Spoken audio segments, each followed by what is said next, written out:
एक तो वो होते हैं जो रात को चोरी करते हैं, और एक वो होते हैं जो दिन दिहाड़े लूटते हैं। 10 रुपए का सामान आपको 100 रुपए का देते हैं। आप अगर यार दोस्तों कहते चले यार तेरे को छोड़ देता हूं, 20 रुपए छोड़ देता हूं, आप बड़े खुश होते हो, यार मैं 20 रुपए छुड़वा के लाया हूं, ये नहीं पता 70 में फिर भी ठोक दिया।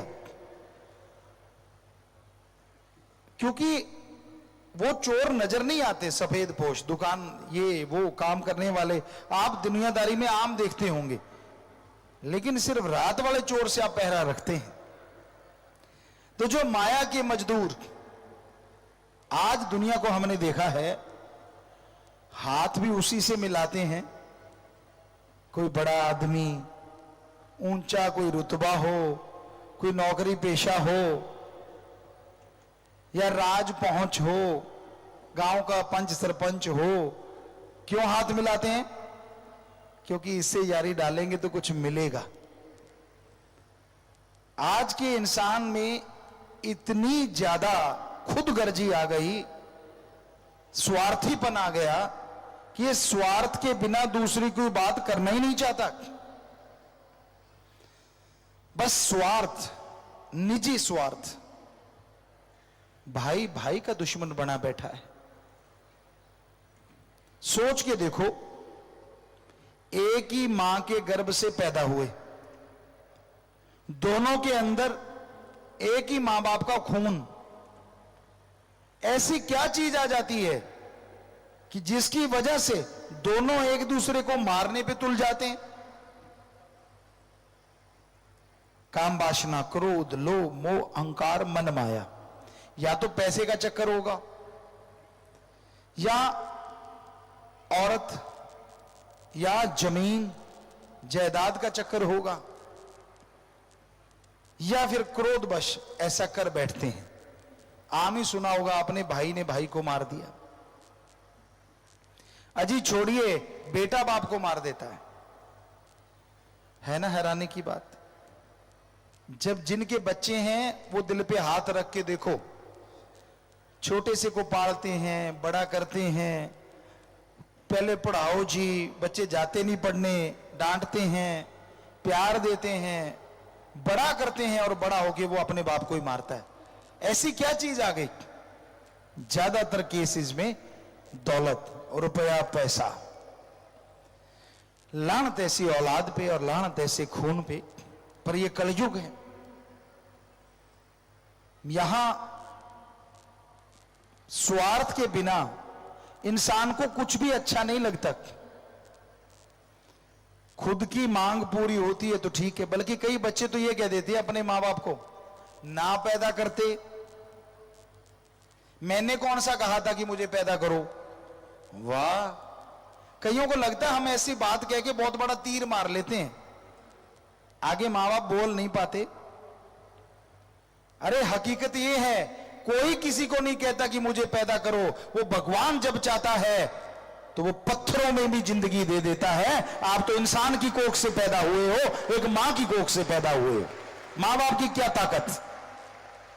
बहुत लोग हैं जो बेऔलाद घूमते हैं, तड़फते हैं हमारे बच्चा हो जाए, वो भी स्त्री और पुरुष होते हैं, पर ईश्वर की मर्जी नहीं तो नहीं होता बच्चा, चाहे यहां मर्जी घूमते फिरें। और आप झट से कह देते हो मुझे पैदा क्यों किया। लानत ऐसे नौजवानों पे। उन्होंने तो कभी अपने बाप से नहीं पूछा कि हमें पैदा क्यों किया। हैरानी है ऐसी बात कहने पे। अपने मां बाप की इज्जत नहीं करते, आप किसकी करोगे। अरे वो मां, सर्दी का मौसम जरा याद कीजिए, आप पेशाब कर देते थे बिस्तर में और वो बेचारी उठती थी, आपको अपनी सूखी जगह पे लिटाती थी और खुद गिल्ली जगह लेट जाती थी, और आप उसे मारते हो। लानत ऐसे नौजवानों पे। मां का ऋण तो उतारा ही नहीं जा सकता, कैसे उतारोगे कर्जा। कभी किसी को मौका मिलता है, मां बाप बुजुर्ग हो जाते हैं, बेचारे उठ नहीं पाते, यहां तक कि टट्टी पेशाब भी नहीं जा पाते, और आप उनके बेटे बेटियां नाक मुंह सिकोड़ते हो, आपको बदबू आती है। आपकी मां को तो नहीं बदबू आई जब आपकी वो पोटी पहुंचा करती थी, आपकी मां को तो कभी बदबू नहीं आई, आपको अपनी मां से बदबू, अपने बाप से बदबू। कैसा है ये युग, कैसे हैं ये लोग, बड़ी हैरानी होती है। अरे ऋण उतारने का मौका मिला है, उन्होंने आपका साफ किया, मालिक ना करे कि ऐसा मौका किसी को मिले, चलते फिरते ही जाएं। लेकिन लोग पता क्या कहते हैं हमारे पास आके, पिताजी हमारी माताजी बीमार हैं। हमने कहा ठीक है बेटा प्रसाद ले जाओ, मालिक से दुआ करेंगे वो ठीक हो जाएं। कहते नहीं जी नहीं। हमने कहा और क्या? कहते कोई ऐसा प्रसाद दे दो उनकी मुक्ति हो जाए। बताओ। हमने कहा जिंदगी बचाने के लिए तो हम भगवान से प्रार्थना कर सकते हैं, पर किसी को मारने के लिए कल्पना भी नहीं कर सकते, प्रार्थना करना तो दूर की बात। कैसे है ना आज के टाइम, मुक्ति मां बाप की नहीं खुद की मुक्ति चाहते हैं, क्योंकि संभालना पड़ रहा है। कई किसी किसी जगह पे हमने गांव में देखा, बुजुर्गों को हरा चारा जहां पशुओं का होता है ना, वहां चारपाई डाल देते हैं, बेचारा वहीं बोलता रहता है, अकेला रह जाता है। क्यों? कहते हमारे बीच में बड़बड़ करता है। अरे फिर क्या हो गया यार, जन्मदाता है आपका, आपको जन्म दिया है, अपने खून से सिंचा है आपको, आपने पल में उनको एक जगह अलग ही डाल दिया। कभी अकेले खुद रह के देखो, ऐसे रूम में अकेले जिंदगी बिता के देखो, आपको पता चलेगा आप कितना जुल्म कर रहे हो अपने मां बाप पे। बहुत पहले की एक बात, एक उदाहरण आपको देना चाहते हैं। एक बुजुर्ग बेचारी ऐसी हो गई, चारपाई पे ही टट्टी पेशाब करने लगी, तो बहू कहने लगी कि भी इसको दफा करो। बेटा कहता नहीं मेरी मां है। समय गुजरा, आखिर बेचारी बहुत लाचार हो गई मां उनकी, तो बहू कहने लगी भी या तो मैं नहीं रहूंगी या इसको कुछ करो। कहता क्या करूं? छोटा सा बेटा उनका 5-1 साल का, उन्होंने सोचा ये तो छोटा सा है, उसी के सामने बोलने लगी ऐसे करो, कब्रिस्तान जाओ, गड्ढा खोद दो और इसको मरण सन तो है ही, हल्का सा गला दबाएंगे और वहीं दबा के वापिस आ जाएंगे। वो कहने लगा ठीक है। तो दिन का समय था, कब्रिस्तान में वो जाने लगा, तो बेटा कहने लगा मैं भी चलूंगा। कहने लगा नहीं नहीं बेटा तू क्या करेगा? कहता नहीं अब्बा मैं भी चलूंगा। चले गए दोनों, गड्ढा खोदने लगे। कहने लगा बच्चे ने देखा ये क्या कर रहे हो? कहते आपके दादी का इंतजाम कर रहे हैं। गड्ढा खोदने लगे। अब सांस चढ़ गया फादर का, बाप का, तो उसका छोटा सा बेटा 5 साल का, उसने फावड़ा उठा के ऐसे ऐसे करने लगा। बाप कहने लगा तू क्या कर रहा है? कहने लगा अब्बा आप क्या कर रहे हो? कहने लगा मैं तो कब्र खोद रहा हूं, तेरी दादी मां को दफनाऊंगा। बच्चा मासूमियत से कहने लगा अब्बा मैं भी गड्ढा खोद रहा हूं। कहता तू क्यों खोद रहा है? कहता मैं आपको दफनाऊंगा, आपका भी तो टाइम आएगा, जैसे तू दादी मां को दफना रहा है मैं भी तुझे दफना दूंगा। तो उसकी आंखें खुल गई, बहुत रोया और घर आके बीबी को कहता जाना तो जा, मैं अपनी मां की सेवा करूंगा, मारूंगा नहीं। तो कोई पता नहीं होता कौन कब शिक्षा दे दे, छोटे से बच्चे ने उसका हृदय परिवर्तन कर दिया। तो आप पढ़ लिख गए, कोई तोप नहीं मार दिया, आप जैसे लाखों घूम रहे हैं पढ़ लिख के। मजा तब है जब आप अपने घर से शुरुआत करो सेवा की। अपनी मां जिसकी कोख में जन्म लिया, अगर आपको लगता है ये फजूल है तो आप 3-4 किलो का बट्टा ले लो और अपने पेट पे बांध के 5-7 दिन सो के दिखाओ। नहीं सो पाओगे, नींद नहीं आएगी। अरे आपकी मां ने आपको 9 महीने पेट में रखा है, सोती भी रही, जागती भी रही, काम भी करती रही, और आप उसको तगमा देते हो मुझे क्यों जन्म दिया? ऐसा कभी नहीं करना चाहिए, ऐसा कभी नहीं बोलना चाहिए। सेवा करो जितनी हो सकती है मां बाप की। अगर आपके मां बाप गलत रास्ते पे जाते हैं समझाने की कोशिश करो, फिर भी नहीं समझते, लड़ो ना, तकरार ना करो। एक कहावत है, राड़ से बाड़च, अलग हो जाइए, पर फिर भी मां बाप की निंदा ना करो, क्योंकि मां बाप की निंदा करते हो तो उनका खून आप में है, अगर वो गंदे हैं तो आप अच्छे कैसे हो सकते हो। पर मां बाप को भी तो चाहिए ना कि वो बच्चों का सत्कार करें। जो भी यहां बुजुर्ग हैं जिनके बच्चे हैं, वो अपने बेटों से, अपनी बेटियों से एक सहेली, एक दोस्त की तरह भी आप रिश्ता रखो, ताकि कहीं भी वो जाते हैं हर बात आपको बेझिझक बता सके।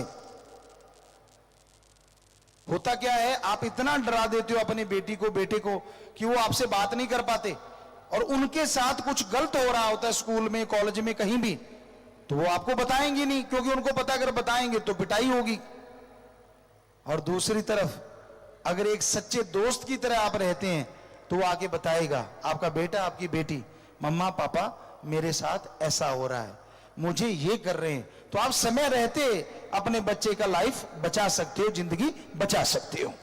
तो माँ बाप ही नहीं, एक सही दोस्त की तरह उनको गाइड भी करो, ताकि बच्चा आपसे डिस्कशन कर सके, आपसे बात कर सके। आप उनके राक्षस मत बनो, उनके लिए भूत मत बनो। गांव में तो ऐसा ही होता है, शहरों में भी होता है, पर गांव में ज्यादा देखा।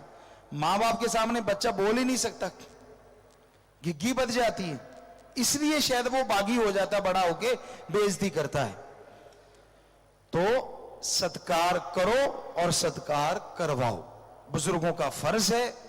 जब बच्चा नौजवान हो गया तो गृहस्थ जिंदगी के बाद वानप्रस्थ भी आश्रम होता है, वन में जाया करते थे लोग। चलो आप वन में ना जाओ, घर में रहो, पर बच्चे के कंधों पे बोझ डालो कि ले बेटा तू जवान हो गया, अब तू संभाल। हां मेरे पास तजुर्बा है बेटा, अगर तुझे तजुर्बा चाहिए तो मैं दूंगा। हाँ फिर बेटा ले ही ना तो बात अलग है, उसकी मर्जी।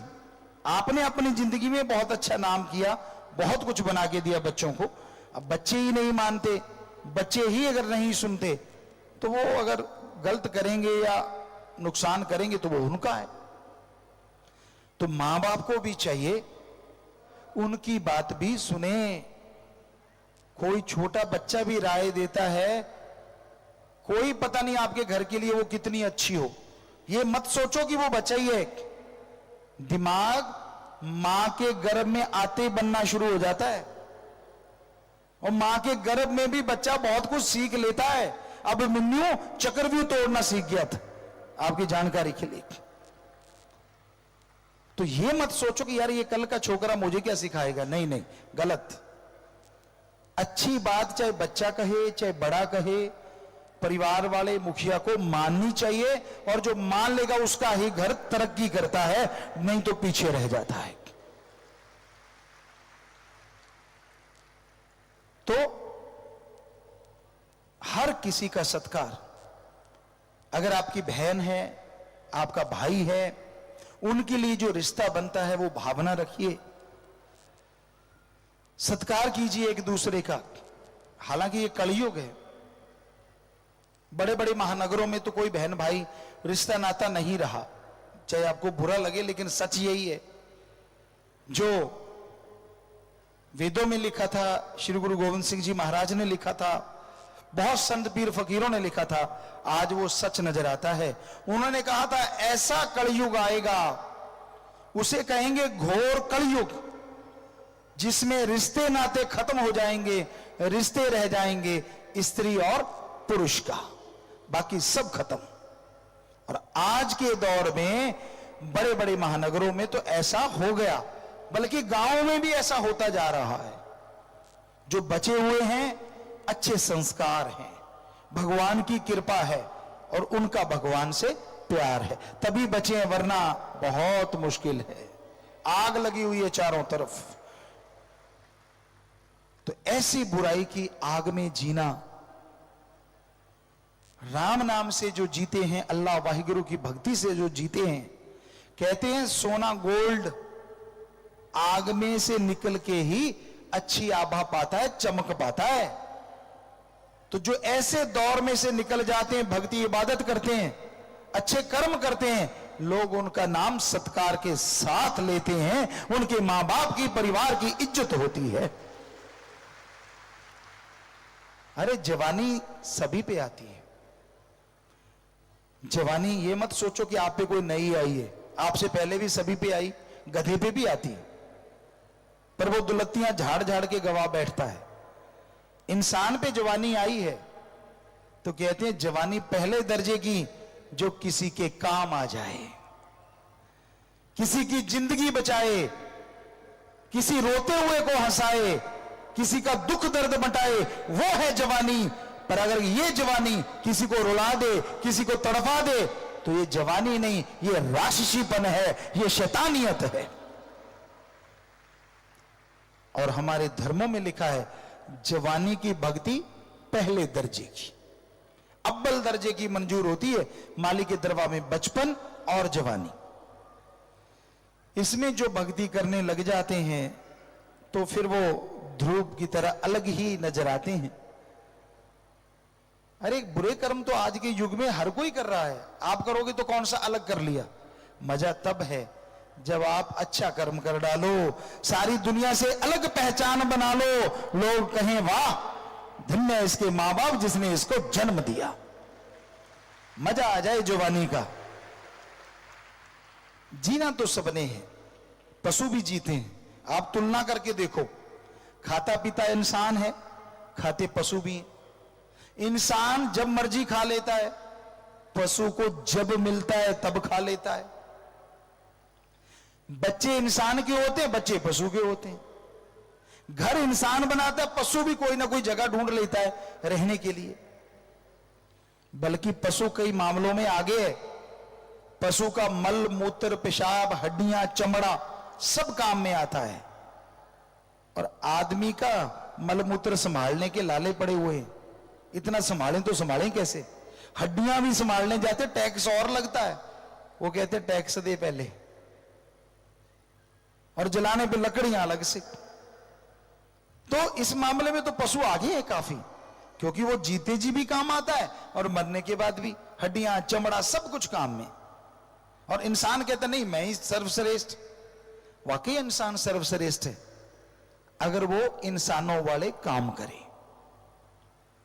एक इंसान हजारों पशुओं को बचा सकता है, जबकि हजारों पशु एक इंसान को नहीं बचा सकते। इसलिए इंसान सर्वश्रेष्ठ है। इस धरती पे रहता इंसान भगवान को देख सकता है, पशु नहीं देख सकते, इसलिए इंसान सर्वश्रेष्ठ है। इंसान इंसान वाले कार्य करके इस जहानी दोनों जहान में अपना मां बाप का कुलों का नाम रोशन कर सकता है, पशु नहीं कर सकते, इसलिए इंसान सर्वश्रेष्ठ है। पर आज उल्टा हुआ पड़ा है। एक उदाहरण आपको देते हैं। राजस्थान में हिरण बहुत होते, मिर्ग मारते नहीं उधर लोग, लेकिन खेतीबाड़ी करते हैं तो अब खेती को बचाना भी तो जरूरी है ना।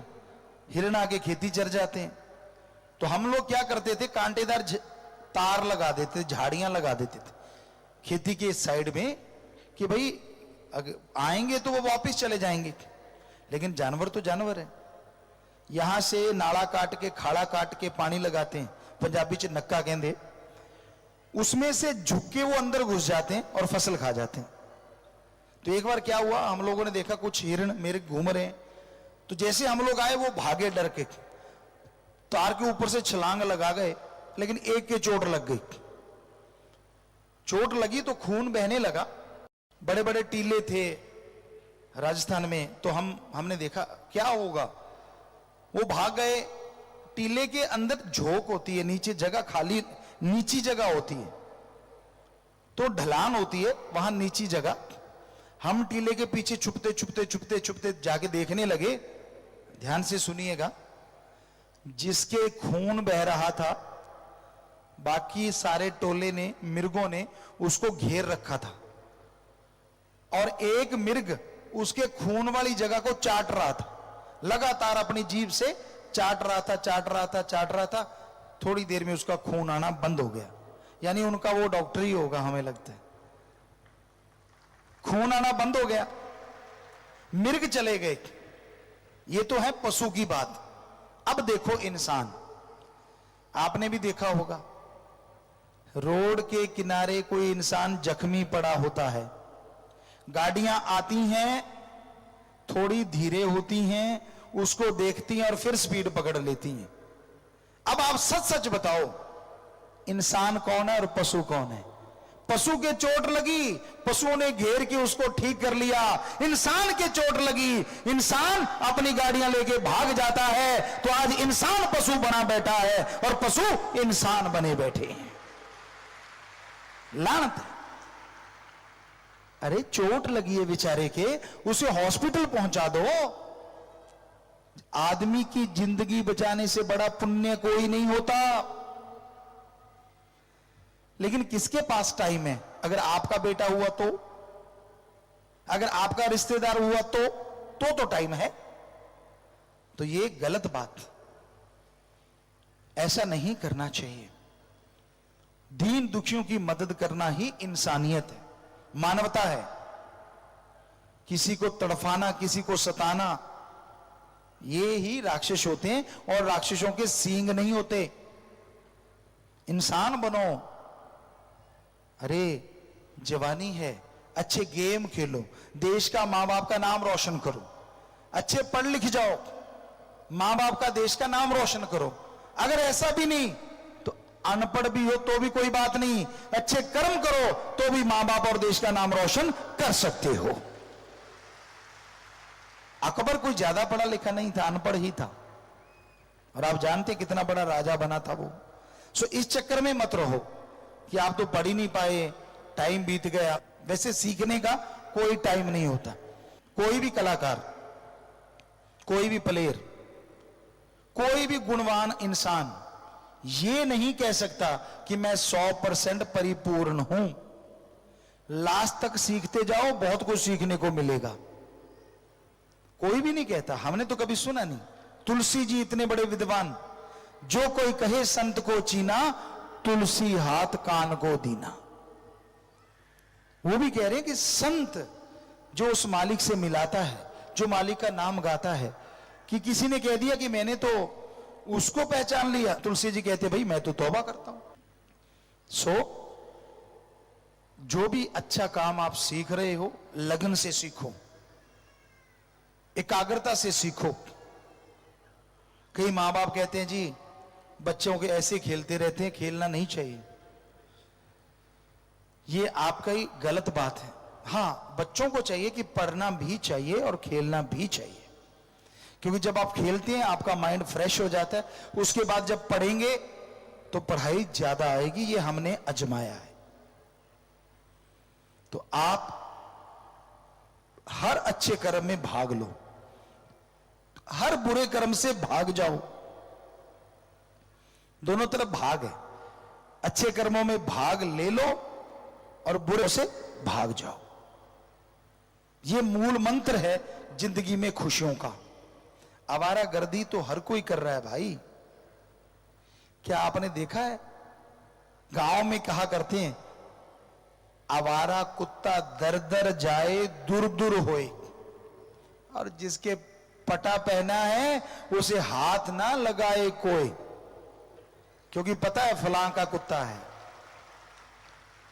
तो आवारा तो उनको भी बुरा मानते हैं जो कुत्ते घूमते हैं। आप तो आदमी हो, किसने बोला कि आप आवारा हो? किसने बोला कि आप कुछ नहीं कर सकते? हम कहते हैं एक फकीर के नाते, आपके दिमाग में बहुत टैलेंट भरा है भगवान ने, बहुत कुछ। आप काम ही ना लो इस खोपड़ से तो कहना ही क्या। अगर काम ले लो और अच्छे काम में इसको लगा लो तो आप इतनी तरक्की कर सकते हो जो कभी आपने सोचा भी नहीं। सो नेगेटिविटी को अपने अंदर पनपने मत दो, यानी हतोत्साहित मत होइए, उत्साहित रहिए। यह मत सोचिए कि मैं कुछ नहीं कर सकता, मेरे से थोड़े ना कुछ होता है। मैं तो बस इसी काम का हूं। नहीं भाई, दिमाग बहुत दिया है। तेरे जैसे दिमाग वाले ने सुपर कंप्यूटर बनाया है। तेरे जैसे दिमाग वाला मंगल ग्रह तक पहुंच गया।